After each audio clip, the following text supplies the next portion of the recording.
रमण हरि गोविंद बोल, हरि बोल हरि बोल, हरि हरि बोल, राधा रमण हरि गोविंद बोल, राधा रमण हरि गोविंद बोल, राधा रमण हरि गोपाल बोल, राधा रमण हरि गोविंद बोल, राधा रमण हरि गोपाल बोल, हरि बोल हरि बोल हरि हरि बोल, राधा रमण हरि गोपाल बोल, हरि बोल हरि बोल, हरि बोल, राधा रमण हरि गोपाल बोल, राधा रमण हरि गोपाल बोल, राधा रमण हरि गोपाल बोल। श्री गणेशाय नमः, श्री सरस्वती नमः, श्री गुरवे नमः, श्री सांप्रदाय नमः, श्री गोपाळ कृष्णाय नमः, श्री माता पिताय नमः। मना पुंडलिकावरदे विठ्ठल पार्वती पदे हर महादेव, सीताकांत स्मरण जय जय राम, गोपाळ कृष्ण महाराज की जय, पंढरनाथ भगवान की जय, प्रभु रामचंद्र महाराज की जय, बजरंग बली की जय, कैलाशनाथ महाराज की जय, आपने गुरुदेव की जय। हरि ओम तत्सत मंगल मूर्ति मोह। श्री गणेशाय नमः। जय जय अजय रुक्मिणीवरा, यदुभूषणा पीतांबरा, पांडव सखया सारंगधरा, देवकी कुमारा नमोस्तुते। प्रस्तुत इथे जमलेले श्रोतेजन तुमच्या चरणी मस्तक ठेवून श्री सद्गुरू गुरुवर्य लक्ष्मणदास बाबा यांच्या चरणी मस्तक ठेवून, श्री मायपित्यांच्या चरणी मस्तक ठेवून आज तुमच्या चरणावर लोटांगण घालून कथारंभ आपण करत आहोत. स्वर्गारोहण पर्व. की दादांच्या जाण्यानं आपल्या घरावर दुःखाचं सावट आल्यानंतर आपण बोललो आज, तरी पण कथेचं कारण की त्यांच्या जाण्यानं आपण त्यांच्या प्रित्यर्थ आज आपण 10-12 दिवस कथन हा विषय स्वर्गारोहण पर्व निवडला असताना आता इथे संत नामदेव महाराज गणपतीला वंदन करतात. हे गणपती राया या सिद्धीचा दाता, जय जयाजी रुक्मिणीवरा, हे रुक्मिणी कांता कृष्ण सखया यदुभूषणा, कसा आहेस तू की पिवळा पितांबर धारण केलेला भगवंता, पांडव सखया म्हणजे पांडवांचा कसा होतास तू, भगवंता सखा होतास, देवकी कुळ कुमारा, आणि तू देवकीचा कोण आहे, मुलगा आहेस. कसा आहे, देवकीचा मुलगा आहेस तू, पण देवकीच्या उदरात जन्माला आलास. भगवंत तू कसा आहेस, देवकीच्या उदरात जन्माला आलास, तिच्या 9 महिने 9 दिवस तुझ्या पोटात राहून पण तुझ्या क्रीडा ज्या केल्यास, ज्या लीला केल्यास, कुठे केल्यास, गोकुळात केल्यास. अच्छा दादा, आणि अशा या भगवंता तुला नमस्कार असो, असे संत नामदेव महाराज ते म्हणत आहे. पूर्व अध्यायीचे शेवटी कली पांडवांची झाली बेटी, मग तदा ज्ञान घेऊनी उठावती, कळीराव गुप्त झाला. आणि मग संत मंडळी की पूर्व अध्याय मागील अध्यायामध्ये काल आपण काय श्रवण केलं, की काल श्रवण आपण असं केलं की कलीची आणि पांडवांची भेट झाली. कलीनी पांडवांचं अनुभवलं, पांडव कसे आहेत, आणि ती कलीची आपण ती कथा काल आपण श्रवण केली, आणि त्या अनुभवातून कलीला काय होतं, कलीच्या मनात होतं की पांडवांना आपण अनुभवूया, पांडव कसे आहेत. पण पांडव कलीच्या परीक्षेला सुद्धा उत्तीर्ण झाले. का उत्तीर्ण झाले, का तिथे भगवंत परमात्मा श्रीकृष्णाने त्यांना सहकार्य केलं. आणि अशा प्रकारे कालचा कथा आपण ऐकला, आणि आता आपण पुढच्या अध्यायावर येऊया. आणि पुढे चालले पंडुपुत्र, ऐसी कथा झाली पवित्र, आता विषय श्रुती पात्र, उत्तम ख्यान असे पै. आणि मग आता अशा प्रकारे ह्या कथाकथन झाल्यानंतर आता पांडव आणि द्रौपदी हे काय केले का पुढचा प्रवास, तीर्थयात्रेचा पुढचा प्रवास करत असताना ही श्रुती पात्र. आता श्रुती, आपण जर श्रुतीचा जर व्याख्या जर केली तर श्रुती कोण आहे? तर श्रुती ही अशी वेद अभ्यासिका आहे. आपण जर बघायला गेलो तर सरस्वती देवी पण आहे. आणि श्रुतीला सुद्धा प्रश्न पडतोय, श्रुतीला सुद्धा प्रश्न पडतोय. प्रत्येक वेळेला भगवंत पांडवांना सहकार्य करतोय. एवढं पांडवांच्या जवळ काय आहे? श्रुतीला सुद्धा प्रश्न पडतोय की एवढं पांडवांजवळ काय आहे? भगवंत यांच्या सानिध्यात का जातोय? श्रुती सुद्धा देवाला प्रश्न होते, हे कृष्णनाथा की आजपर्यंत तू प्रत्येक वेळेला द्रौपदी मातेला, प्रत्येक वेळेला पांडवांना सहकार्य करतोस, एवढं तुझं काय, त्यांच्याजवळ काय आहे? त्यावेळेला भगवंताने त्यांना एक सरळ उत्तर दिलं की श्रुती माते तुला सांगू की हे पांडव हे काय आहेत? माझे भक्त आहेत, माझे निजभक्त आहेत. अजून पुढे जाऊन ते माझे पांडव हे संत आहेत. आणि या श्रुतीला स्मरून पुढे ग्रंथकर्ता काय सांगतोय? तरी श्रोती सावधा तरेशी, आदर व्हावे श्रवणासी, वैशांपायन म्हणे जन्मजयासी, पुढील कथा ऐके बा. तरी श्रोतेजन हो तुम्ही सावध या कथेशी राहा. की श्रोतेजन तुम्हाला काय सांगतोय? ग्रंथकर्ता काय सांगतोय की श्रोतेजन हो तुम्ही या कथेकडं सावधतेने लक्ष द्या. हा कथाभास चालू असताना पुढे कथा काय घडत आहे की तुम्ही शांतचित्ताने ऐकल्यानंतर, तुम्ही शांतपणे जर तुम्ही ही कथा ऐकलात तर तुम्हाला आणि काय याच्यातून काहीतरी फलश्रुती भेटेल. आणि मग पुढे राजाला गुरुवर्य काय सांगतात? राजा गुरुना प्रश्न विचारतच आहे आणि गुरु त्यांना उत्तर देतच आहेत. आणि मग पुढे जाती पंडुनंदना, तव एक लागले महाविपिन, वृक्ष भेदित गेले गगन, वाल्या भोवत वल्लीच्या.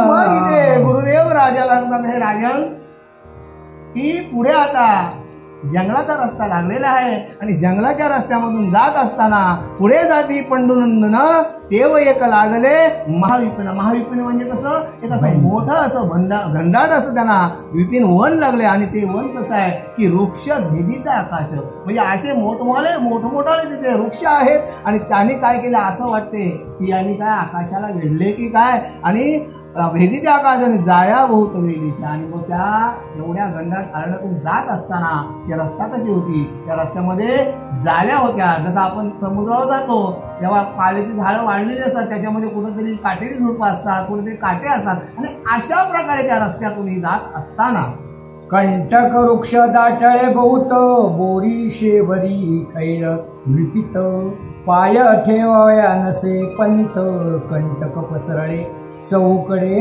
आणि मग इथे बघा कंटक वृक्ष दाटले बहुत, म्हणजे काटेरी झुडपं पण आहेत. आणि काटेरी झुडपांचा रस्ता असताना बोरी आहेत, शेवरी आहेत, आणि पाय ठेवायला सुद्धा जागा नाही. पण या कंटक वृक्षाचं एक नाव आला. कोणी तुम्हाला उदाहरण सांगतो की ज्या वेळेला संत चोखा मेला, पूर्वी काय घडायला नव्हती, मग वेल कसा बघायचा? आपण सुद्धा सकाळी जर तुम्ही ज्या वेळेला माय मावल्यामध्ये रानात जात होते त्यावेळेला सकाळी सुखदेव दिसलं, काय सुखदेवाची चांदणी दिसली चल ग बाय आपल्या काय गाठोडं बांधायचं. आणि मग त्यांनी निघून जातं. मग तसंच चोखामेल्याने काय केलं, त्याला चांदणी पाहिली. पण चांदणी काय झालाय, कधी कधी मंगलाचा पण तारा आपल्याला तांबडा बंद दिसत असतं. आणि चुकून दुसरी चांदणी पाहिली रात्री 3:30 वाजताच्या सुमाराला चोखामेला काय केलाय, उठलाय आणि दरवाजाचा, आणि त्यावेळेला त्यांची झोपडी होती, लाकडाचा दरवाजा होता.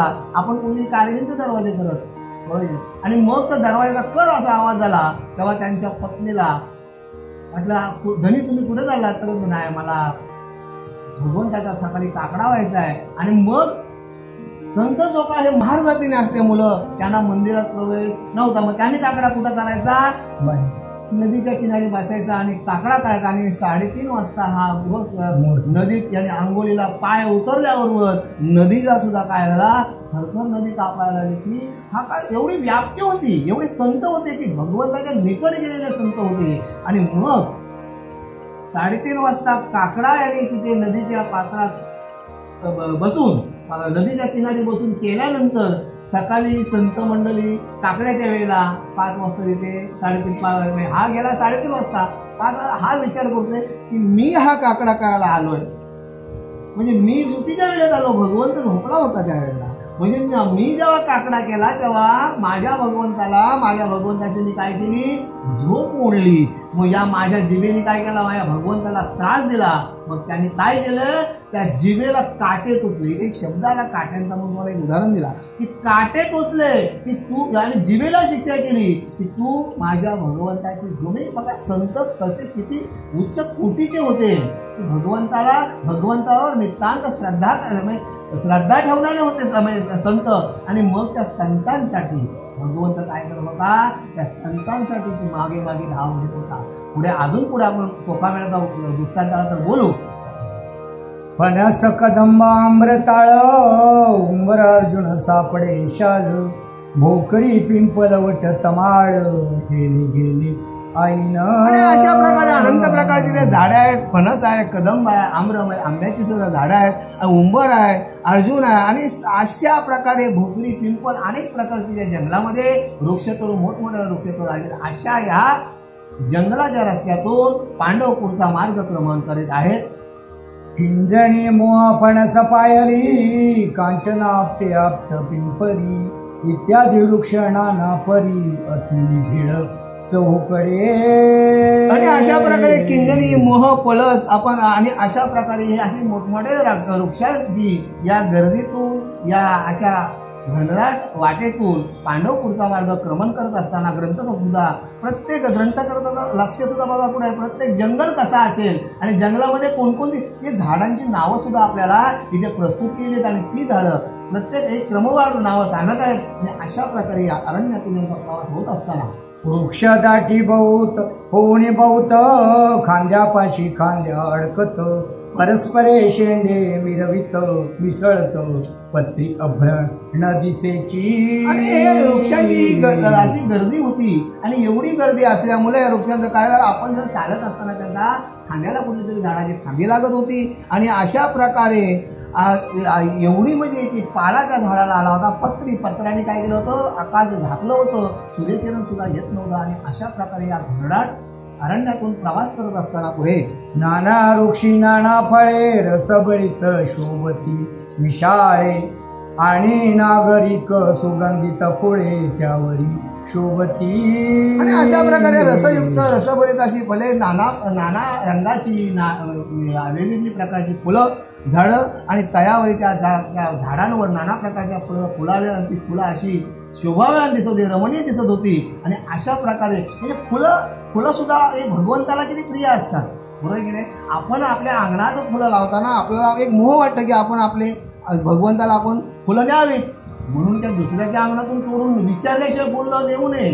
तो देव कधी मान्य करत नाही की दादा मी तुमच्या अंगणातून 2 फुलं नेतोय, पण आम्ही जर सकाळी बघायला गेलो तर आमच्या टगरीवर एक पण फुल नाही, फुलं गेली कुठं, पण ती फुलं. आणि त्यावेळेला तो झाड लावलेला मनुष्य आहे ना, तो मनातून काहीतरी आशीर्वाद देत असतो, कुणीतरी आमची नाही, तो अपशब्द सुद्धा बोलत असेल की पण फुलं भगवंत काय देव भावाचा भोकेला हो.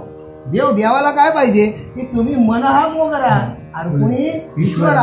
मग मला सांगा, तुम्ही जर मनाच्या वंदनेने जर देवाला फुलं वाली तर देवाला ते पुरे आहेत ना, बरोबर की नाही. मग देवाला काय गरज नाही की एवढा मोठा हार नेला म्हणून, तुम्ही मोठा हार नेला म्हणून काय तुला मोठा बोलेल का देव नाही. हे कशासाठी नेला की मी समाजात मिरवण्यासाठी, समाजाने माझ्याकडे कोणीतरी विशिष्ट प्रकारे बघा, अरे हा अमका मोठा मनुष्य आलाय, त्यांनी 500 रुपयाचा हार आणला हो, बरोबर की नाही. अरे पण त्याचं 2 दिवसात पुजणार आहे, बरोबर की नाही. भगवंत कशाचा, एक वासाचा भोकेला आहे, बरोबर आहे.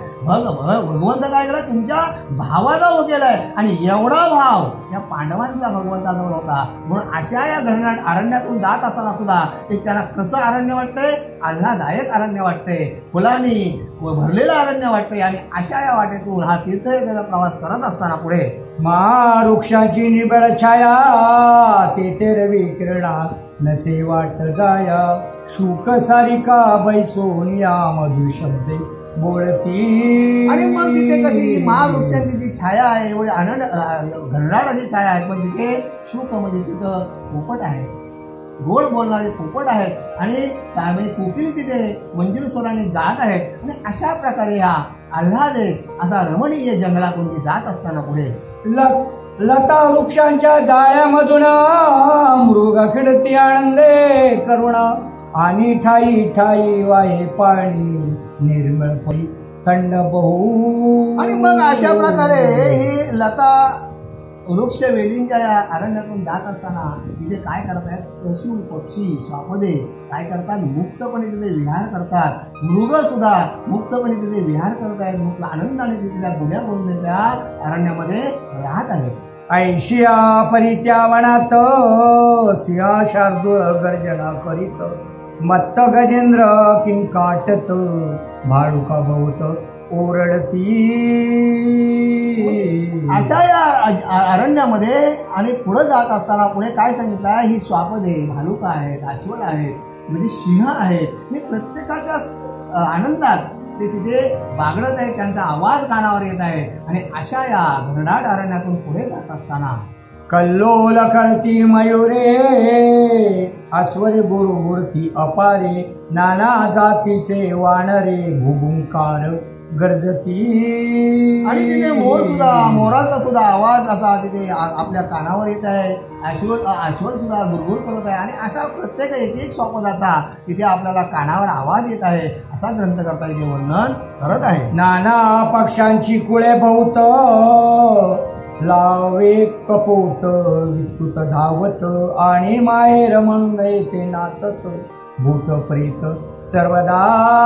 अशा प्रकारे नाना पक्षांचे हे इथे काय केले फुलं म्हणजे कपोत आहेत, कबूतर आहेत, अशा प्रकारे नाना पक्षांची इथे फुलं वास्तव्य कमी त्यांचं ते काय जंगल आहे, त्यांचं काय घर आहे. आणि अशा या जंगलामध्ये इथे आता काय सांगितलंय, भूतकेत पण तिथे त्यांच्या म्हणजे मर्यादेने तिथे वास करत आहेत. झोटिंगा ब्रह्म राक्षस पार यक्ष गंधर्व किन्नर असुर अप्सराणे नाना खेचर रात्रंदिवस संचरती. आता इथे काय सांगितलंय पुढे की झोटिंगा आहेत, ब्रह्म राक्षस आहेत आणि यक्ष पण आहेत आणि गंधर्व पण आहेत. म्हणजे बघा, आणि अशा प्रकारे या किन्नर आहेत, म्हणजे अशा प्रकारे आणि अप्सरा सुद्धा म्हणजे बघा म्हणजे आपण बोलतो स्वर्गीय अप्सरा आणि या सुद्धा त्या अप्सरा सुद्धा तिथे त्या जंगलामध्ये एवढं ते शोभायमान जंगल आहे, म्हणजे एवढं ते शोभायमान अरण्य आहे, एवढं शोभायमान हे कानन आहे. अशा प्रकारे ग्रंथकर्ता इथे वर्णन करत आहे. या परिते घोरवण महाविस्तरण अति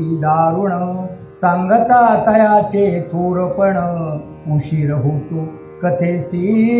आणि मग इथे वनाचा वर्णन करत असताना की महाविस्तीर्ण असं जंगल आहे आणि या जंगलाचं वर्णन करताना इथे ग्रंथकर्ता पुन्हा इथे भानावर येतात आणि बोलतात की या जर जंगलात आम्ही वर्णन करायला गेलो तर आता विस्तार त्याचा भरपूर होईल. आणि मग माझ्या श्रोत्यांना मी काय सांगू, बरोबर की नाही, प्रत्येक माणसाला जंगलामध्ये असणारी झाडे माहिती आहेत. इथे सुद्धा संत नामदेव महाराज भानावर येतात आणि मग इथे पुढे काय बोलतात, ऐसिया तोर घोर विपिना एकची मार्ग असे जाणा मध्ये गाडूने स्वकीय अंगणा पाची जणी चाळती. आणि अशा या घनदाट अरण्यातून जात असताना वाट कशी आहे, निमुळती आहे, एकच वाट आहे. आणि मग यांनी काय केलंय की स्वकीय अंगणा म्हणजे द्रौपदी मातेला ते काय केलंय मध्ये घेतलंय आणि पुढे पांडव दोघे जण, मागे तिघे जण, अशा प्रकारे हा प्रवास पुढे चालत आहे. तो पुढे लागले एक नगर महाविशाळ ती दुर्धर तया नामारण्य शहर तिचा नूपवर ताळकेतू. आणि मग पुढचा प्रवास करत असताना असे एक अरण्य असं विस्तीर्ण असं अरण्य लागलंय आणि त्या अरण्याचा राजा कोण आहे, त्या तिथे त्याचं नगर आहे आणि त्या नगराचा राजा कोण आहे, तालकेतू नावाचा हा एक तिथे राजा राज्य करत होता असे ग्रंथकर्ता सांगत आहेत. तो तालकेतू दैननाथ माक पराक्रमी असे विख्यात बहुफेर झाल्या दाटत नगरा भोवती वेळूच्या. आणि मग तो तालकेतू जो जो राजा आहे तो राजा कोण आहे? दैत्यांचा राजा आहे. आणि मग तिथे तो राज्य कसा करत होता? त्याच्या इच्छेप्रमाणे, त्याच्या मनाप्रमाणे असा राज्य. आणि ती त्याची राज्य नगरी कशी होती की संपूर्ण बांबूंचं, कसं त्याला आपण एक प्रकारे आपण कुंपण घालतो अशा प्रकारे संपूर्ण बांबूंचं कुंपण होतं. आणि त्याच्यावर वेली, लतावेली अशा दाटलेल्या होत्या. आणि असं ते रमणीय स्थळ असं वाटत होतं. या 7 दुर्गावरी सैन्य दैत्य ठेवळसे रक्षण. ठाई ठाई लंबायमान उल्लात यंत्रिक असती पै. आणि हा कालकेतू ते राज्यकारभार करत असताना त्याला राजा बनल्यानंतर प्रत्येकाची सैन्य व्यवस्थाही असतं. आणि 7 दुर्गावर म्हणजे त्याच्या गडावर त्यांनी काय केलं होतं? ठिकठिकाणी कोल्हाट यंत्र म्हणजे तोफा बसवल्या होत्या. म्हणजे जर आक्रमण जर केला, कोण आपल्यावर जर सैन्याने चाल केली तर त्या सैन्याला प्रत्युत्तर देण्यासाठी त्यांनी कोल्हाट यंत्र म्हणजे तोफा सुद्धा बसवला होता. असं ते सुशोभित असं त्याचं ते नगर होतं. आणि त्या नगराचा कालकेतू कोण होता? राजा होता. ऐसिया त्या नगरापासून पाहून विचार करीत पंडू नंदन. ही अरण्य माझे के पत्तन कवन स्वामी याचा आणि मग हे असं विशाल नगर ते पांडवांनी पाहिल्यानंतर पांडव मनातून विचार करतात की या अशा घनदाट अरण्यामध्ये हे असं हे पट्टण, हे म्हणजे एवढी मोठी चांगला सुशोभित असा हा नगर कोणाचा असेल? आणि मग इथला राजा कोणाचा असेल हा त्यांना प्रश्न पडला. पांडवांना मनामध्ये प्रश्न पडला. आणि मग पुढे ऐसा करता विचार तव तेथून घेऊन चौकीदार. पांडवा लागे अति सत्वर अटकाविते झाले. आणि मग त्या नगरामध्ये जात असताना, त्या राजाच्या महालाच्या समोरून जात असताना तिथे सेवक होते. आणि म्हणजे सेवकाही त्यांना अटकावलं. सेवक आले समोर आणि त्यांना हटकला. बाबा तुम्ही कोण? आणि हटकल्यानंतर त्यांनी काय केलंय? पुढं लगेच काही राजाला सांगण्याआधी काही धाव मारलेली आहे. आणि म्हणती रे तुम्ही 5 जणा कोणाची श्रीनेता फितावून. ऐशी तयाचे बोलून दैत्य प्रती पावले. आणि मग त्याने पांडवांना अडवल्यानंतर पांडवांना विचारतात, अरे बाबा तुम्ही तुमच्यावर स्त्री आहे, श्रीधर आहे तुमच्याबरोबर, आणि तुम्ही स्त्री कोणाची आणली? कोणाची पळून फितावून म्हणजे फसवून कोणाची स्त्री आणलीत काय? असं एवढे शब्द बोलले. आणि मग ते कुठे गेले? दैत्यनाथाकडे गेले. म्हणजे त्यांच्या राजाकडे, त्यांच्या स्वामीकडे हे सेवक गेलेले आहे. आणि तयाशी हस्त जोडून म्हणती दैतेंद्रा 5 जण एके सुंदर स्त्रीशी घेऊन पळून जात आहेत पै. आणि मग हे सेवक त्या राजाच्या समोर गेले आणि सांगतात, हे दैत्यनाथा की हे जे 5 जण आहेत हे कोणाची तरी स्त्री घेऊन इथून पळून चाललेले आहेत. अशा प्रकारचे गाराने तिथून जाऊन दैत्य राजाला कालकेतूला सांगतात. ऐसे ऐकताची ताळ घेत वेग्याला ते धावत. जैसा माकाळ क्रोधयुक्त प्रयकाळी येतसे. आणि मग ही घटना तालकेतूच्या कानावर ऐकायला गेल्याबरोबर तालकेतूने काय केलंय?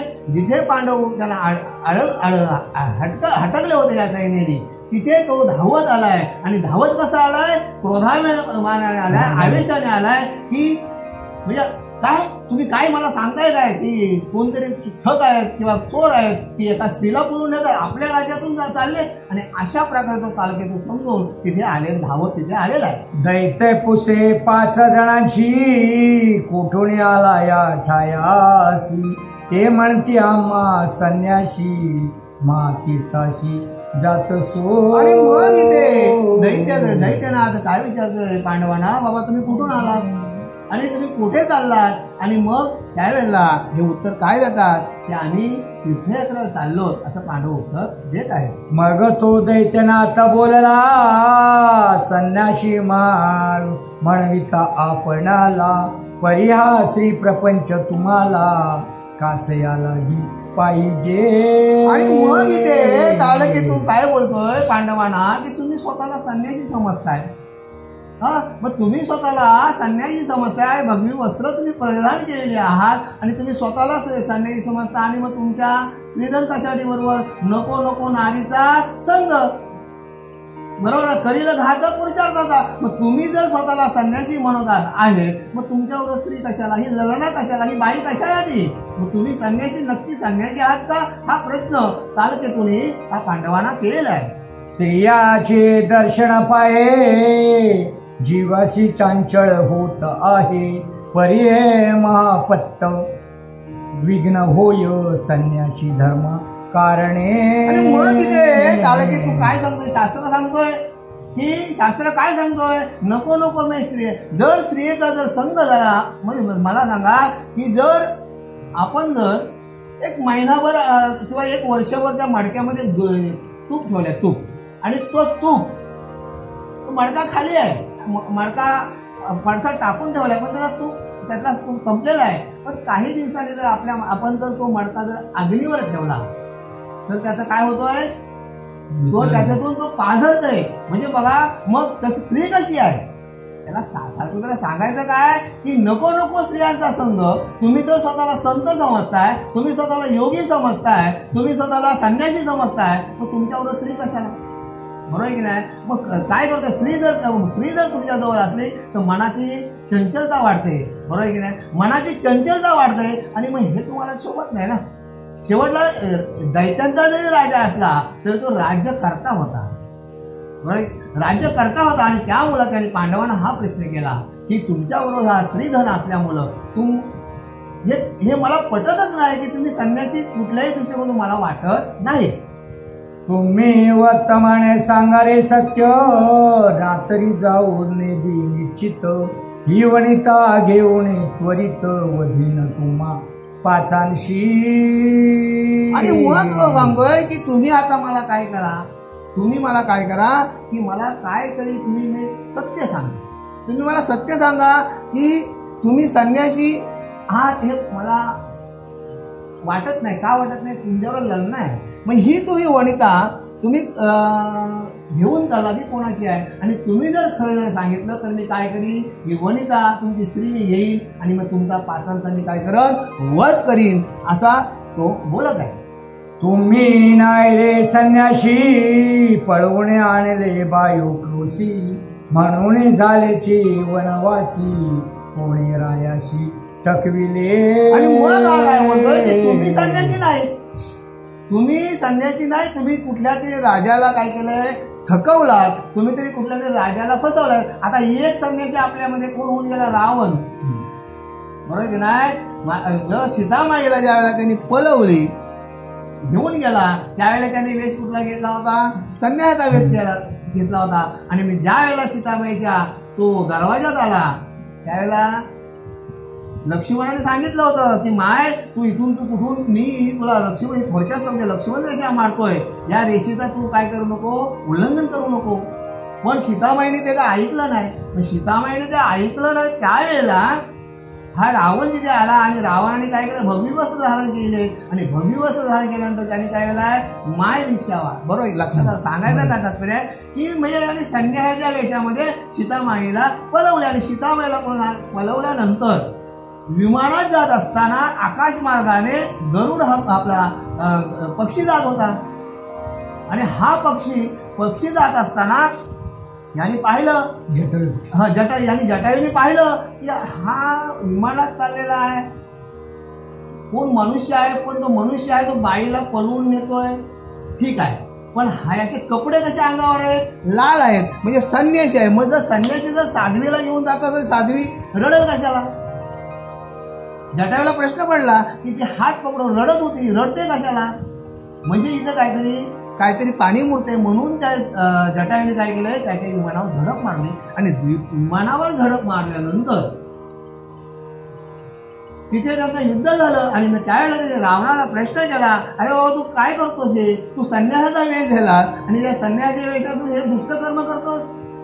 आणि मग त्यावेळेला रावणाने तिथे रूप प्रगट केला आणि मग तिथे त्यांचा दोघांचा युद्ध झाला. आणि त्यावेळेला जटायू खरा बोलला. रावणाने त्याला विचारलं की तुझं मरण कसं आहे मला सांग.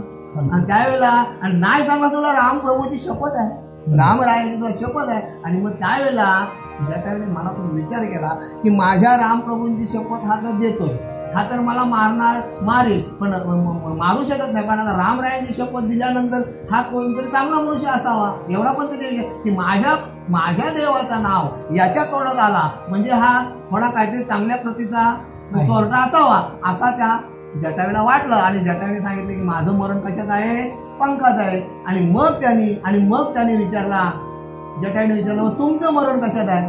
त्यावेळेला रावण खोटा बोलला आणि रावणाने सांगितलं माझं मरण कशात आहे, अंगुष्ठात आहे. आणि मग त्या जटायूने त्याच्या अंगुष्ठावर जेव्हा झडप घातली तेव्हा ते पंख फडफडत होते. त्यावेळेला तलवारीने काय केलं, त्याचे पंख छाटले. लक्षात आला. आणि मग त्यावेळेला तलवारीने त्याचे पंख छाटल्यानंतर जटायू खाली पडला. आणि मग हा रावण सीतामाईला घेऊन गेला. आणि त्याच रस्त्याने काय केले, रामप्रभू तिथून चालत आले. आणि चालत आल्यानंतर त्यांना आणि मग ज्या वेळेला त्याचे पंख छाटले त्यावेळेला सीतामाईने त्या जटायूला एक प्रश्न सांगितलं की माझ्यासाठी तू लढलास, माझ्यासाठी तू बलिदान केलंस, पण तू माझ्या रामप्रभूंचं नाव तोंडातून टाकू नकोस, ते तुझा उद्धार करतील. आणि सीतामाईला घेऊन रावण गेल्यानंतर त्याच रस्त्याने रामप्रभू चालत आले. आणि त्या जंगलामध्ये त्या जटायूच्या रामनामाच्या ध्वनी कानावर ऐकू आला. आणि त्याच रस्त्याने येत असताना त्याने हा जटायू रक्ताच्या थरळात पाहिल्यानंतर रामप्रभू त्याला विचारलं, बाबा तुझी अवस्था ही कोणी केली? त्यावेळेला जटायूने सर्व सविस्तर हकीकत सांगितली. आणि हकीकत सांगितल्यानंतर रामप्रभूने जटायूचं डोकं मांडीवर घेतलंय. बघा कसा म्हणजे दैव योग कसा असतो बघा. आणि इकडे दशरथ राजा सुद्धा अयोध्येला वारलेत बघा. म्हणजे ज्या वेळेला दशरथ राजाला श्रावण बाळाच्या हत्येने मुले त्यांच्या आईवडिलांनी शाप दिला होता, पुत्र पुत्र करुणी मरसीला ऐसा असा शाप दिला होता. आणि मग तो शाप दिल्यानंतर दशरथ राजाला सुद्धा काय झाला होता, आनंद झाला होता. त्यांचा आनंद गगनात मावत होता. का गगनात मावत नव्हता? की यांना मुलं नव्हती. मग या ब्राह्मणांच्या या साध्वीच्या शापाने तरी मी काय होईल, बाप होईल. बरोबर की नाही? आणि बाप होईल. पण शेवटला परिस्थिती बघा कशी आली निर्माण झाली की ज्या वेळेला जटायू हा रामाच्या मांडीवर आहे आणि इकडं दशरथ राजा वारलाय, इथे कोणीच नाही. आणि ज्या वेळेला आणि मग रामप्रभूंनी काय केलंय की लक्ष्मणाला आज्ञा दिली की आता याला आपण सतीगती लावलं पाहिजे. आणि मग सतीगती त्याला सरपंच उगवला त्याला. आणि मग यथाशक्ती म्हणजे संस्काराने त्या जटायूचं तिथं दहन केलं. मग मला सांगा की जटायू पक्षाच्या लक्षात आलं की हा भगवी कपडं धारण केलेला कोण आहे, हा संन्यासी आहे, पण हा चोर आहे. का याच्या हाताला जी पकडलेली स्त्री आहे ती रडतोय. आणि इथे कालके तो काय बोलतोय की तुम्ही संन्यासी दिसतायत मला, पण तुमच्यावर हे श्रीधन कशासाठी, म्हणजे तुमच्यात काहीतरी कालं वेरं आहे. मना पुंडलिकावते हर विठ्ठल, पार्वती पदे हर महादेव, सीताकांत स्मरण जय जय राम, गोपाल कृष्ण महाराज की जय, पंढरीनाथ भगवान की जय, प्रभु रामचंद्र महाराज की जय, बजरंगबली की जय, कैलाशनाथ महाराज की जय, सब संतन की जय.